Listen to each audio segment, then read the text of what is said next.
The moon. A place humanity conquered and then proceeded to make movies about how it didn't. A place that, despite being about as filled as an old decrepit mansion, has managed to receive so many films about it. A place the average person will get to see as much as this movie. A Disney Plus original removed from the platform, essentially removing all legal forms of watching it, meaning you have to go onto a pirating website to see it, which I did, which, yes, sucks, but it's not like I'm the one who took it down. It sucks because it's not a bad film, and it's got some great qualities to it, and some less than great qualities. I'm going to try and show you all of them in today's video and why this movie shouldn't be taken down.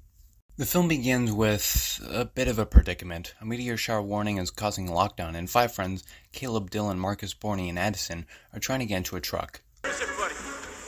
They're in lockdown. Like we were supposed to be 30 minutes ago.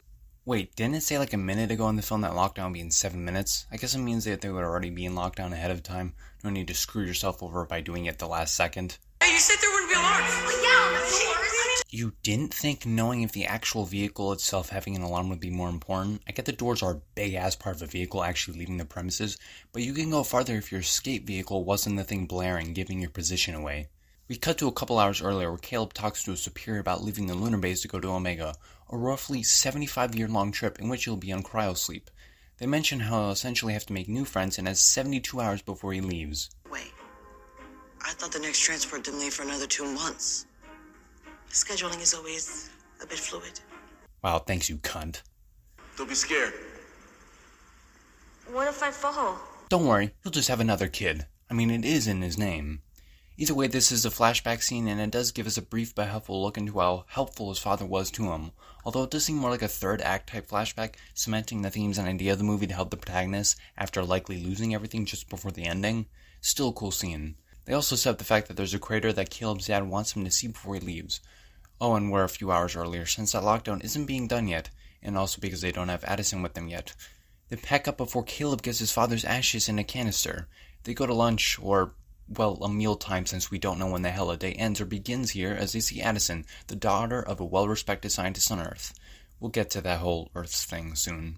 They send Dylan over to rizz her up, but since he's got as good a chance as doing that as Nick A30 has of attracting anyone above the age of 5, he of course fails until he uses his guilt-tripping Riz into helping him because his friend's parents are #dead. Well, that seems to work, as she agrees as long as they take her along. Unfortunately, Borny doesn't like it. Borny, however, does like to continuously furrow his brow more than Jane Smith. Cut back to present time where shit's going down, but no worry, Caleb just rips the wire out because nobody thought that would work. Wait, you're sure that's the wire for the alarm and not something else important? Wouldn't that be hilarious if the rover just stops 10 feet later dead in his tracks and they're all screwed? Oh well, film's over in like 20 minutes in. Oh no, she's brought bobbleheads onto the moon. We're screwed. Caleb puts the code with his flashback father Michael, talking about how road trips allow you to leave everything behind, a chance to do something new. You know the best thing about road trips? You get to leave everything behind. No matter what's happened before, whatever mistakes you might have made, whatever dreams you might have lost, whoever you're supposed to be, or whatever the world has tried to make you. Because now you're deciding. You're the one choosing the path. And the most important thing to remember, it's not just about where you're going. It's about how you get there, the people you get there with. Alright bro, quit dick riding road trips. You're starting to sound like you want to marry them. You need to hang up that computer call. Come over here and kiss me on my hot mouth. I'm feeling romantical. They leave, and strangely nobody else leaves. You'd think there'd be security coming quickly so as to not lose an incredibly expensive bit of equipment during a meteor shower. Well, a possible one at that, but still. I would also like to point out the music in this scene. I really like it. I wish I could play it, but it's a sort of weird synth, maybe. I'm not good with music and naming it. But it helps give the feeling that they're free and able to explore this environment. If you want to just listen to the soundtrack and find out what I'm talking about, just search for Crater original soundtrack. The part I like starts at like 9:02, so you can understand what I mean. It's really cool. It's like a unique kind of sound, or maybe it's not, but I just like it. It's unique to me at least, because I haven't heard something like that. They pass by the transport reminding them that in 3 days Caleb's got to go. Marcus also takes his pills because his heart is too big. Basically being on the moon has affected him since he's grown up differently than being on Earth. An interesting concept not really explored. Curious how that would work. Then again, this is about a road trip to a crater, not about how he has the reverse problem of the Grinch. They also see a sort of paradise-type resort that got abandoned once they failed to colonize the moon, and instead just kind of left it as a mining colony and went to better places like Omega. See, this is also a really interesting concept and a place that sadly never gets explored. Like, I was worried it would never get explored initially watching the film, and I'm like, okay, well, maybe they will, and then they never end up doing it. Like, imagine that, seeing how all this started in the form of a documentary series or movie, the creation of these places and why people decide to leave the moon beyond just finding Omega. What did they find specifically so enticing? We can see later on that it is similar to Earth and obviously breathable, but not much else. It leaves you to wonder about it, and a lot of things the film unfortunately doesn't explore as much. What is the situation down on Earth? How do the other miners react to the poor situations in the mining colony we'll get to later? It feels like a lived-in universe, but one we don't get to see much of. Addison decides to tell more about Earth and all its wonders. The blue sky, Mount Rushmore, Aurora Borealis, and the Rainbow Fish Twitter account. Also important to the development of this planet and literature in general.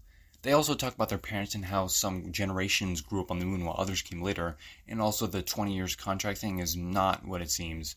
You can't take any days off, otherwise that all adds up, and then your children, provided they are above the age of 18, have to do the years their parents couldn't, plus their own 20. See, this is also interesting.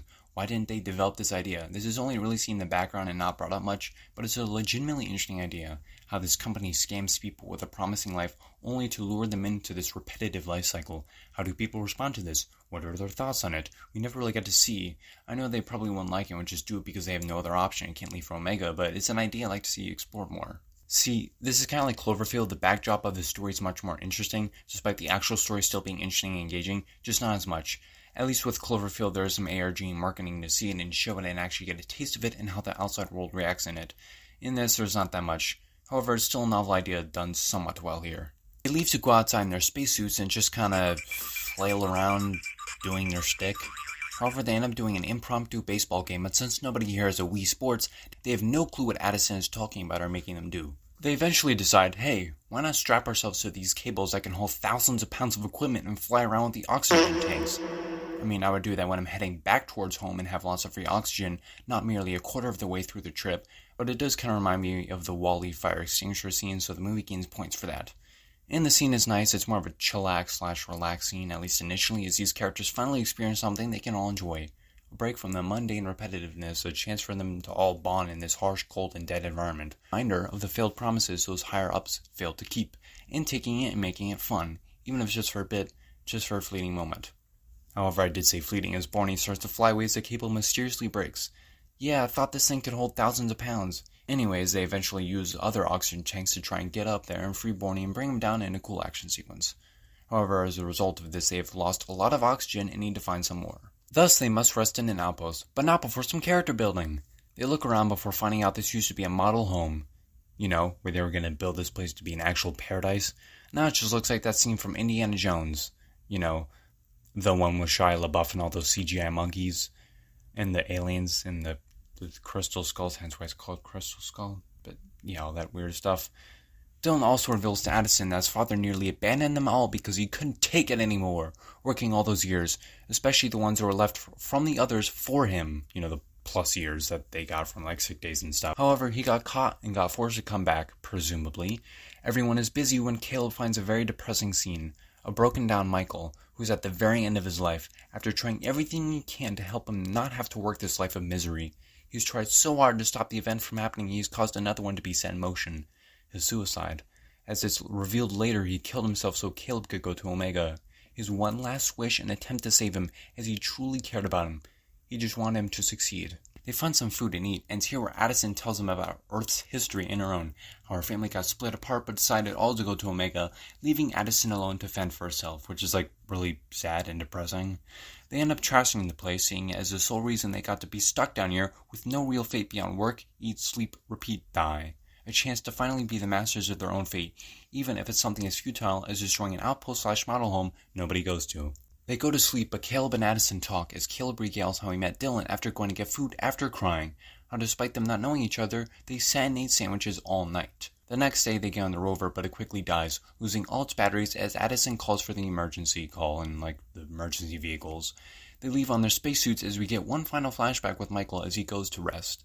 They eventually and finally find the crater and see, the Allspark?